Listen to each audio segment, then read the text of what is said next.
Vive le français, j'espère que vous allez bien. Aujourd'hui, je vous parle du budget des ménages. Le budget des ménages. Le budget des ménages, c'est-à-dire comment les ménages, comment les Français utilisent leur argent. D'accord ? Le plus important, les dépenses. Quelles sont les dépenses des Français ? La première dépense, c'est le logement. C'est l'habitation. Le loyer, la maison, c'est le premier poste de dépense, la première dépense. Puis ensuite, il y a l'alimentation et les transports. Le transport, les communications, l'alimentation, c'est-à-dire la nourriture, les transports, la voiture, l'essence, les communications, c'est-à-dire le téléphone portable, le forfait de téléphone portable, l'Internet. La santé, les dépenses médicales, les dépenses de santé occupent 12% du budget. Les habits sont les dépenses les moins importantes. C'est très important de regarder le budget des ménages, car c'est la société. Pour comprendre la société, pour comprendre les comportements, un Français ne dépense pas comme un Allemand ou comme un Italien. Le budget n'est pas le même. Les Français vont dépenser beaucoup pour la nourriture. Les Italiens, je crois, vont aussi dépenser beaucoup pour la nourriture.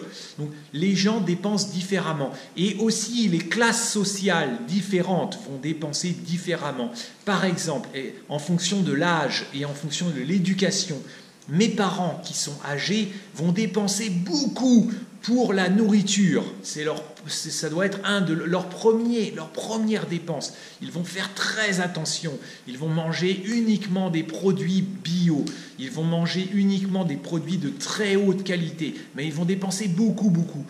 Ils ne vont pas dépenser beaucoup pour la voiture. La voiture, c'est moins important. D'autres personnes vont dépenser beaucoup plus pour les loisirs ou pour la nourriture. Donc, il y a des choix, et les choix, on fait le choix en fonction de son éducation et en fonction de sa classe sociale ou en fonction de sa façon de penser. Comment je pense, comment je vais dépenser mon argent, si vous me donnez de l'argent, comment je vais le dépenser. On a aussi des différences par rapport à l'habitation, par exemple. Alors je vais vous parler des classes sociales. Les ouvriers dépensent plus pour l'alimentation. Les célibataires dépensent plus pour les loisirs, pour la culture, pour les vêtements. Les Parisiens dépensent plus pour les sorties par rapport aux gens qui vivent à la campagne, par rapport aux provinciaux. D'accord ? Donc c'est intéressant de voir ça.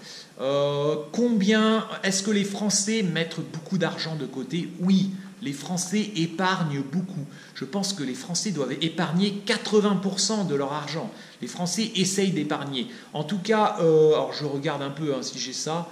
Je ne suis pas sûr si j'ai ce chiffre-là, mais je crois que les Français épargnent 80%. C'est beaucoup. Voilà.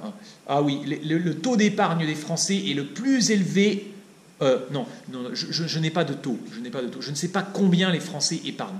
Pas 80%, mais peut-être 10%. C'est le plus élevé d'Europe. Donc les Français essayent d'épargner.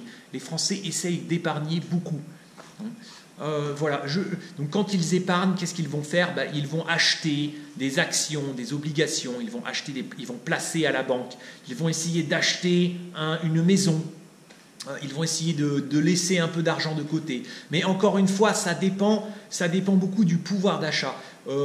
Malheureusement, on peut avoir un revenu élevé, mais des dépenses aussi élevées. À Paris, dans les grandes villes, les dépenses sont très élevées. Donc au final, les Français ne peuvent pas mettre beaucoup d'argent de côté. C'est pour ça que beaucoup de jeunes Français préfèrent travailler à l'étranger. Ils préfèrent travailler à Londres, ils préfèrent travailler en Chine. Pourquoi ? Parce qu'ils peuvent économiser beaucoup plus d'argent. Le loyer est moins cher, le logement est moins cher, les habits sont moins chers, la nourriture est moins chère. Mais la qualité de vie est aussi moins bonne. La qualité de vie en France est très bonne, mais tout est cher. Et dans les grandes villes, c'est très cher. À Paris, tout est très cher. Cela dépend aussi du quartier dans lequel vous habitez. Si vous habitez dans un quartier aisé à Paris, tout est plus cher. Si vous habitez dans un quartier moins riche, un quartier plus populaire, tout va être moins cher. Je vous laisse. Merci les amis. Au revoir.